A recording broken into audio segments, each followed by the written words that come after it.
This story happened last year, and it was the first trip that me and my boyfriend took together. We live fairly close to a lake, so we decided we wanted to rent a cabin for the night and spend a weekend on the water.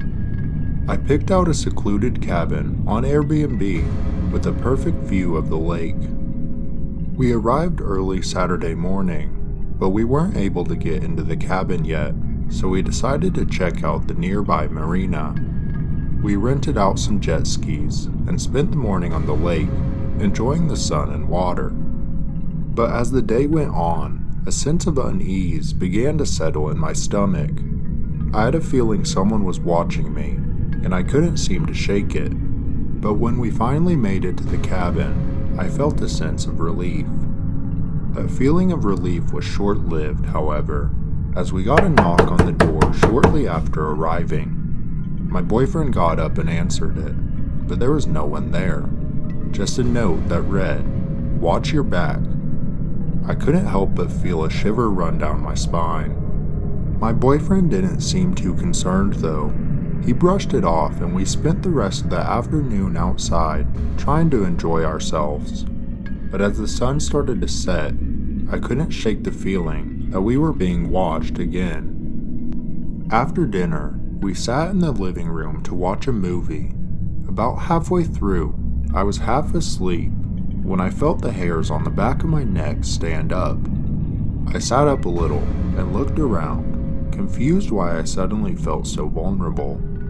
That was when I looked to my left and I saw a man staring in at us through the window. I screamed, and my boyfriend ran out to confront him, but by the time he got there, the man was already gone. I felt like we were trapped, with no escape from whoever was out there. I begged my boyfriend to leave, and with some convincing, he agreed it was a good idea.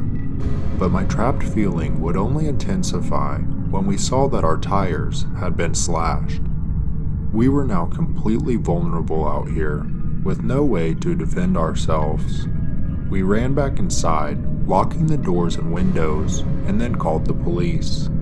The police arrived and searched the property and the surrounding woods, but they didn't find anyone. They did find scratch marks on some of the windows though, as if someone had been trying to break in. We left as soon as we could, with the police helping us get our tires changed that night. As we drove away, I couldn't help but feel like we had narrowly escaped something truly terrifying, and I knew that I would never be able to forget the feeling of being watched, of being trapped in that cabin by someone who wanted to harm us.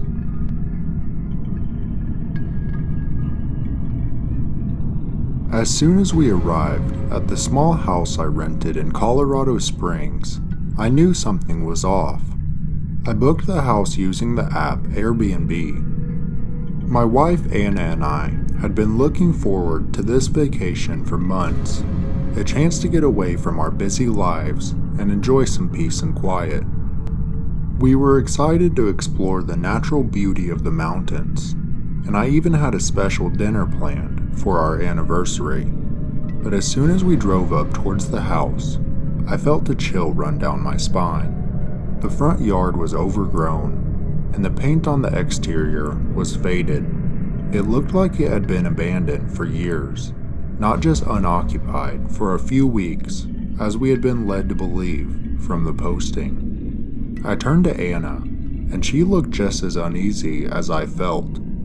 We cautiously approached the front door, grabbing the key from under a potted plant on the porch. Upon opening the front door, we were greeted by a tall, thin man standing in the middle of the living room. He looked to be in his mid-50s, with short gray hair and a tired expression. He wore a faded blue polo shirt and khaki pants.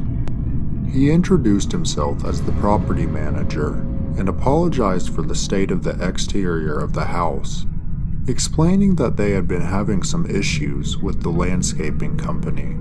He invited us in and showed us around the house. The inside was in much better condition than the outside, with clean floors, fresh paint, and comfortable furnishings. The man was polite, but seemed eager to leave, explaining that he had some last-minute details to attend to before he could get out of our hair. We didn't think much of it at the time, and thanked him before he left. Over the next couple of days, Anna and I enjoyed exploring the area, shopping at the malls, and visiting the top of Pikes Peak. But we couldn't shake the feeling that something was off about the house. We heard footsteps and creaking floorboards at night, and several times we thought we heard someone moving around in the attic above us. We tried to dismiss it as the house settling or the wind blowing, but deep down we knew something was wrong. One afternoon, while Anna was out shopping, I decided to investigate the strange noises.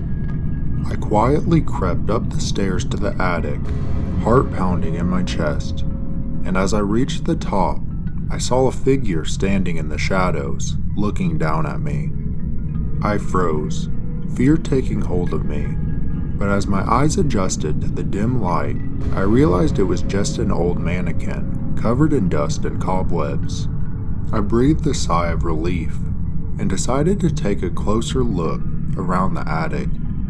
As I rummaged through some old boxes, I noticed a strange smell coming from the corner of the room. I followed my nose and found a pile of what looked like rotting food, surrounded by empty beer cans and cigarette butts.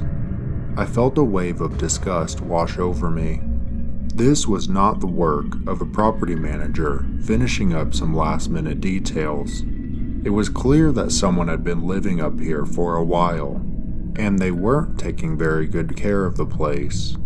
I quickly descended the stairs and called Anna, telling her what I had found. She was just as horrified as I was, and we immediately decided to call the police.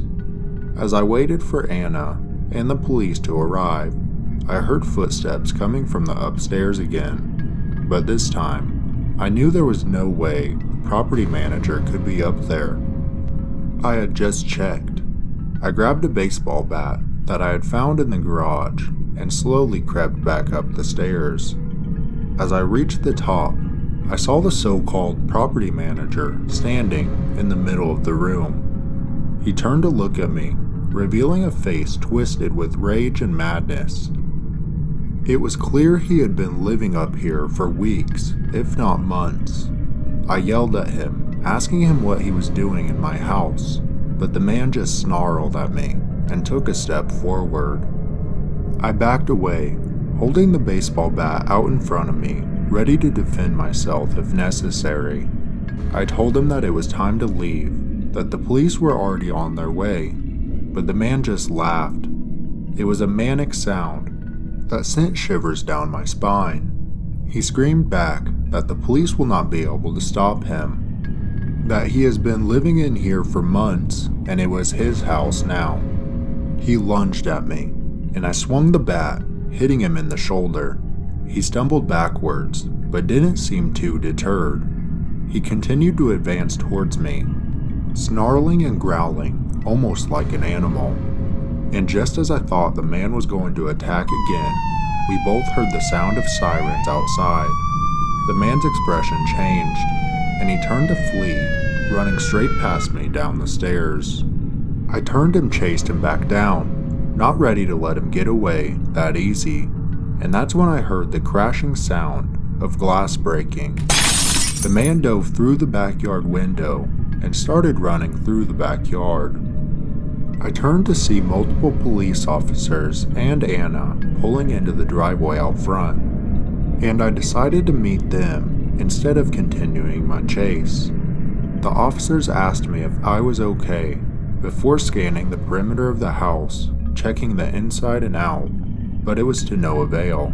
The man had already gone. The police believed the man had just been a squatter living in the attic of the house for several months. They found an upstairs window that had been left unlocked, and they believed he had been stealing food and supplies from the house. We also eventually met the real property manager, who ended up refunding our stay. Anna and I were a bit shaken by the experience, but relieved that we had discovered the truth before anything worse had happened. We decided to cut our vacation short and head back home, eager to put this disturbing episode behind us. Looking back on it now, I can still remember the feeling of fear and helplessness that washed over me as I confronted the intruder in my own home. Despite this, Anna and I have still stayed in multiple Airbnbs since this incident.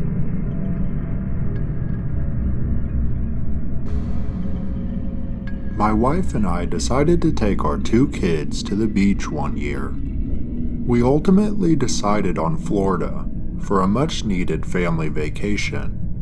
We found a lovely Airbnb that was close to the beach and perfect for our family of 4. But as soon as we arrived, I noticed something was quite off. There was a small locked closet in the corner of the master bedroom, and I didn't think much of it at first, assuming it was nothing important. But as the night wore on, I couldn't shake the feeling that something was wrong. I kept staring at the locked door, wondering what could be inside. After a few hours of trying to ignore it, I messaged the property manager about the closet. He replied quickly, saying that it was just a storage closet and that they didn't have a key. He apologized, but made it very clear to stay away from it. This was pretty suspicious, but the longer we stayed in the house, the more suspicious I became. I tried to brush it off, but I couldn't stop thinking about the locked closet. It was like a nagging voice in the back of my head telling me that something was wrong. One night, I couldn't take it anymore. I waited until my wife and kids were asleep, and then I called the property manager, but there was no answer. I tried again and again, but still nothing. As I was about to give up, I heard a faint sound coming from behind the closet door. I shoved my ear up against it, and sure enough, it was a ringing phone. I couldn't believe it. I immediately started ransacking the house, searching for a key in all the different drawers and all the unlocked closets, and finally came across a small rusty key in the nightstand of our master bedroom. I quickly ran over to the closet and unlocked the door. What I saw inside the closet will haunt me forever. It was a shrine filled with pictures and newspaper clippings of women. The phone was sitting on top of the shrine, still ringing, but when I answered, there was no one there. I stumbled backwards in shock, trying to make sense of what I was seeing. It was like something out of a horror movie. The next morning, I called the police and reported what I had found. They searched the Airbnb and discovered that the property manager had been using it as a home base for stalking women. He had been using the closet to store his victims' belongings and had been watching them through hidden cameras throughout the house. Needless to say, we packed up and left the Airbnb immediately. The rest of our vacation was ruined, and we couldn't wait to get back home, but the memory of the night will stay with me forever.